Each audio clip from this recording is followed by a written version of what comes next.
अगर आप horror film के शौकीन हैं तो रामसे ब्रदर्स के नाम से आप अच्छे तरह वाकिफ़ होंगे। जी हाँ, वही 1949 में आई फिल्म महल। 60 की दशक की हॉरर फिल्में जैसे 20 साल बाद, गुमनाम और भूत बंगला के बाद सिर्फ इन्हीं की मूवीज़ लोगों को काफ़ी पसंद आई थी। उन्होंने अपने करियर में पुराना मंदिर, वीराना और दरवाज़ा समेत कई cult and classic horror movie का निर्माण किया। रामसे ब्रदर्स, जिन्होंने लगभग 2 दशकों तक हॉरर जॉनर पर राज किया। चलिए आज हम आपको उन्हीं की एक cult and classic horror movie दरवाज़ा के बारे में बताते हैं। ये फिल्म साल 1978 में रिलीज़ हुई थी, जिसमें अनिल धवन, शामली, सत्येन कपूर, इम्तियाज़ खान, त्रिलोक कपूर और शक्ति कपूर समेत कई सितारे नजर आए थे। शक्ति कपूर के ये करियर की शुरुआती फिल्मों में से एक है।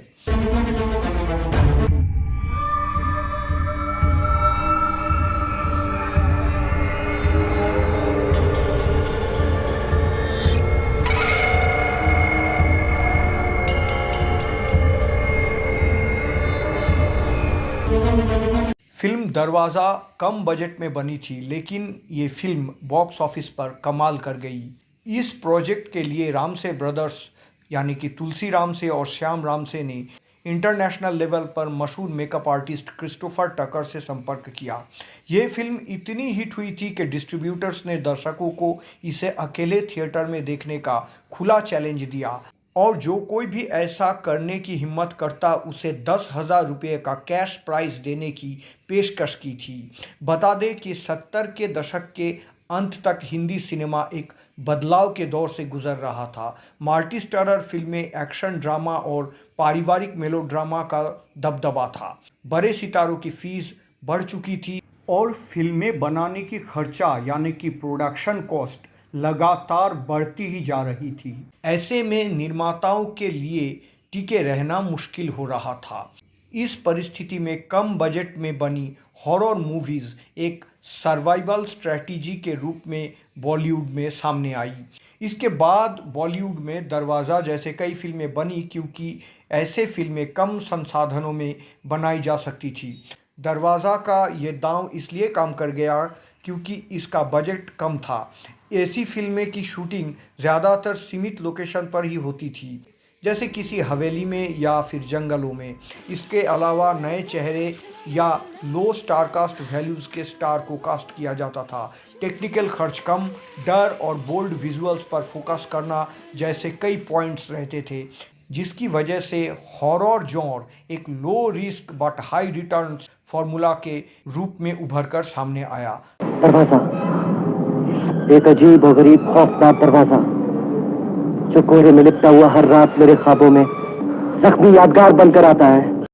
रामसे परिवार की तीसरी पीढ़ी दीपक रामसे और अमित रामसे ने श्रेष्ठ भारत से बात करते हुए बताया कि आप इसे पब्लिसिटी स्टंट कह सकते हैं, लेकिन एक डिस्ट्रीब्यूटर ने अनाउंस किया था कि जो कोई भी थिएटर में अकेले फिल्म दरवाज़ा देखेगा उसे 10,000 रुपया कैश मिलेंगे।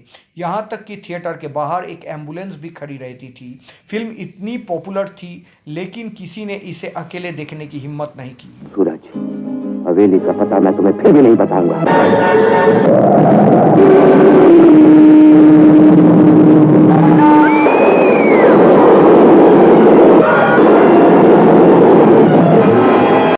अब आइए इसके पीछे की कहानी भी समझते हैं। उस दौर में सिंगल स्क्रीन थिएटर हुआ करते थे।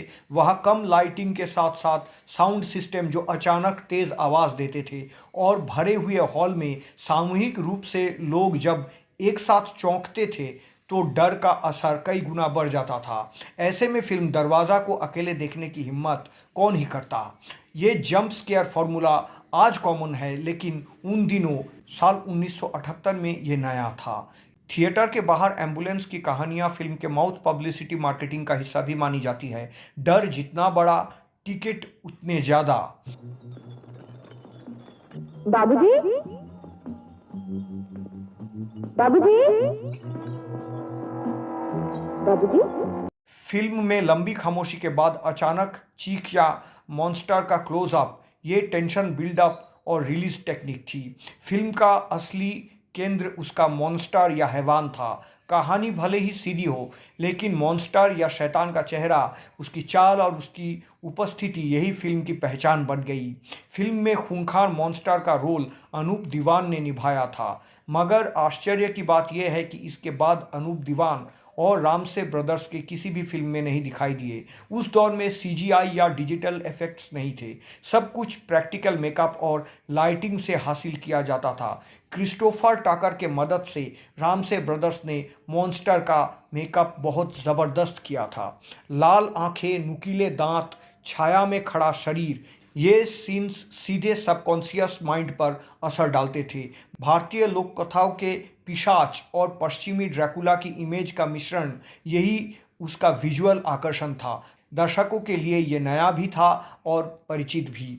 आलोचकों ने इसे बी ग्रेड कहा, लेकिन यही टैग इसे एडल्ट थ्रिल ऑडियंस तक ले गया। उस दौर में बी ग्रेड एक विशेष पहचान भी था। इसका मतलब था कि फिल्म में बोल्ड सीन्स होंगे, डर खुलकर दिखेगा और कहानी तेज़ी के साथ आगे चलेगी। यही से हॉरर फिल्मों की एक अलग मार्केट छोटे शहरों, लेट नाइट शोज़ और फ्रंट बेंचर्स के बीच बन गई। दरवाज़ा को सिर्फ एक डरावनी फिल्म या हॉरर मूवी कह देना आसान है, लेकिन असल में ये हिंदी सिनेमा के आर्थिक, मनोवैज्ञानिक और सांस्कृतिक बदलाव का प्रतीक थी। यही फिल्म दिखाया कि डर बिकता है, सीमित संसाधन भी प्रभावी हो सकते हैं और दर्शक सिर्फ ग्लैमर नहीं, अनुभव यानी कि फीलिंग भी चाहते हैं। यही कारण है कि साल 1978 की फिल्म दरवाज़ा आज भी कल्ट कही जाती है, क्योंकि उसने सिर्फ कहानी नहीं सुनाई, बल्कि एक मॉडल बना दिया।